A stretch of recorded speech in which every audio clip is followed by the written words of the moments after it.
Në fshatin piktoresk të Rehovës në Kolonjë u zhvillua Ethno Kids Festival, një aktivitet që solli ngjyra, muzikë dhe traditë nga e gjithë Shqipëria. Qindra fëmijë të veshur me kostume popullore nga treva të ndryshme performuan valle tradicionale, duke përcjell me pasion trashëgimin kulturore. Koreografi Arjan Suknishi theksoi se dashuria e fëmijëve për traditën po rritet çdo vit. Unë po shoh sot një dashuri shumë të madhe dhe jam shumë optimist për mënyrën se si e kanë përfitur trim.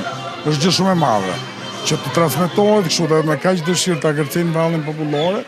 Është një augur shumë i mirë për vazhdimsinë e traditës shqiptare të vallës dhe të folklorit. Edhe është fat shumë i madh. Nga ana tjetër, kostumografja Anila Mertiri dhe koreografja Agron Kordalli vënë duke interesin në rritje për veshjet dhe vallet popullore. Kjo traditë tek ne ruhet shumë. Domethënë edhe ne punojmë me shumë fanatizëm që kjo të ruhet. Edhe këto kostumet që po shikoni këtu janë kostume të riprodhuara po të njëjtët me origjinalin. Dhe nuk ka asnjë ndryshim nga origjinali që ne kemi. Interesi shumë i madh. Domethënë ne aktualisht në Devon kemi rreth 4 kurse që nga fëmijët nga mosha 6 vjeç gjen moshën 20 vjeçare. Kryetari i Bashkisë Kolonjë, Erion Isai, u shpreh se Rehova po kthehet në një qendër të rëndësishme kulturore e turistike, ku tradita bashkon brezat. Është një rrugë që Rehova e ka nisur dhe besoj që do të jetë një nga zhvillimet e hoteleve horizontale, po themi të agroturizmeve në Shqipëri më të mira dhe për këtë jam i bindur. Ky edicioni i parë i Ethno Kids Festival dëshmoi se trashëgimia shqiptare